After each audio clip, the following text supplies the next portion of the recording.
সর্বশেষ যে লোকটা জান্নাতে যাবে তাকে আল্লাহ তাআলা জাহান্নামের আগুনে পোড়াতে পোড়াতে ছাই বানিয়ে ফেলবে।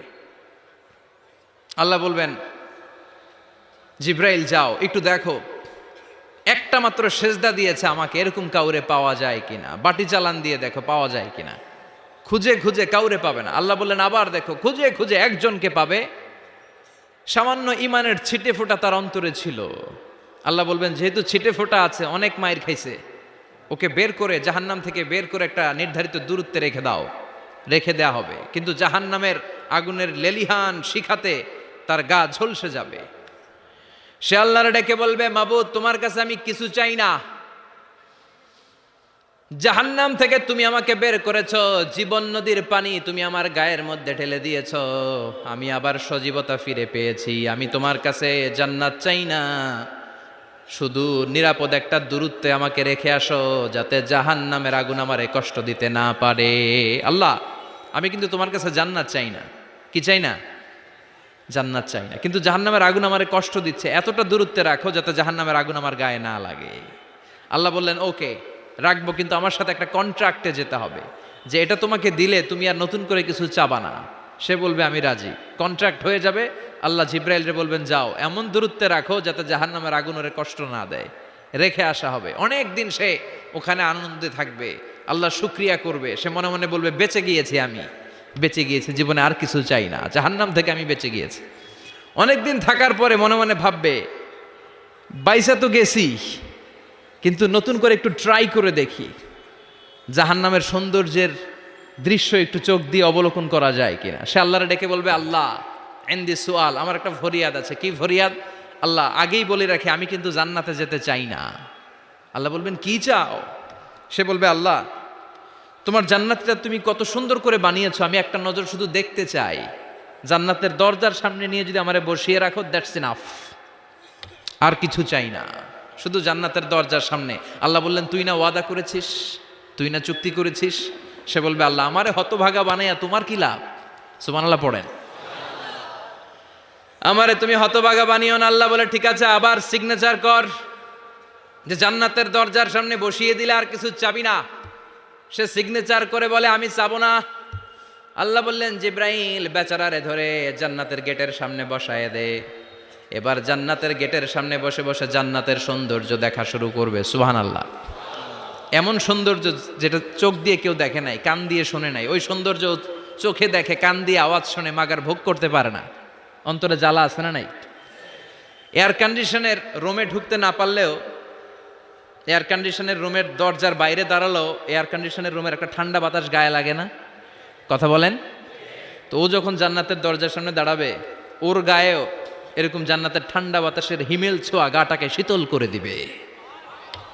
ওই শীতল হয়ে যাওয়ার পরে আর তো সহ্য হবে না, আবার আল্লাহরে ডাকবে। মনে মনে ভাববে আর একটু ট্রাই করি না, দোষ কি, আস্তে আস্তে অনেক দূর তো আগাইছি।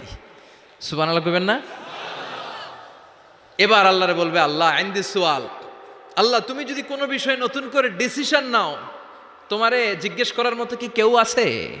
আল্লাহ বলে না, আমি তো সব রাজার বড় রাজা, মহারাজা, আমার উপরে তো কারো কথা চলে না। ওই হতভাগা লোকটা বলবে আল্লাহ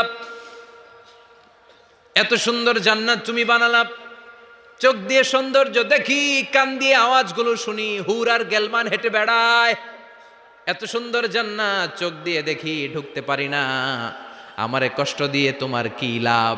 ও আল্লাহ আমারে তুমি মাফ করে দাও, জান্নাতের চিপার মধ্যে এক কর্নারে তুমি একটু আমারে জায়গা করে দাও।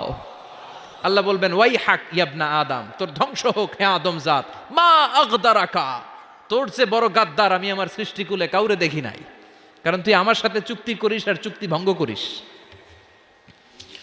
আল্লাহর রহমতের দরিয়ায় তখন জোশ খেলে যাবে, ওর আকুতি মিনতি চাহনি আল্লাহর রহমতের দরিয়ার মধ্যে জোশ লাগিয়ে দিবে। আল্লাহর দয়া হয়ে যাবে, মায়া হয়ে যাবে। আল্লাহ বলবেন ঠিক আছে জান্নাতে যা। লোকটা এবার এক দৌড়ে জান্নাতের ভিতরে ঢুকে যাবে। লোকটার দৌড় দেখে আবার লোকটারে আল্লাহ ডেকে বলবে একটু দাঁড়া, একটু দাঁড়া, জান্নাত তো দিছি, তো দৌড় দিলি কেন? সুবহানাল্লাহ কইবেন না? লোকটি বলবে আল্লাহ প্ল্যান তো আমি কম করি নাই, এত চেষ্টার ফলে আমি আসতে পারছি, আবার যদি তুমি বাইর করে দাও, এই জন্য এক দৌড়ে এমন চিপার মধ্যে লুকামো যাতে তুমি আমার না দেখো।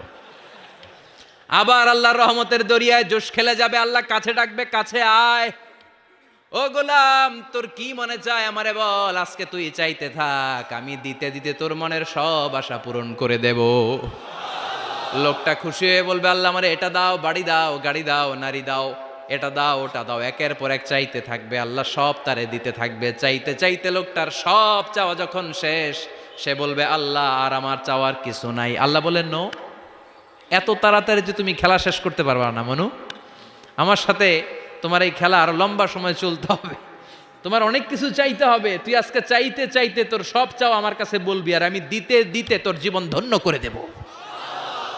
সে আবার চাইতে শুরু করবে, আল্লাহ এটা দাও, ওটা দাও, ওটা দাও, আল্লাহ দিতে দিতে সব দিবে। এরপরে বলবে, আল্লাহ মাফও চাই, দোয়াও চাই, আর চাওয়ার কিছু নাই। আল্লাহ বলবেন, তাই ঠিক আছে, তোরে আমি জান্নাতে ঢুকাই দিলাম, তবে মনে রাখিস তোর জান্নাতটা হবে সবচেয়ে ছোট জান্নাত, আর তোর জান্নাতটা হবে এই পৃথিবীর 10 গুণ। চিল্লায় এখন সুবহানাল্লাহ।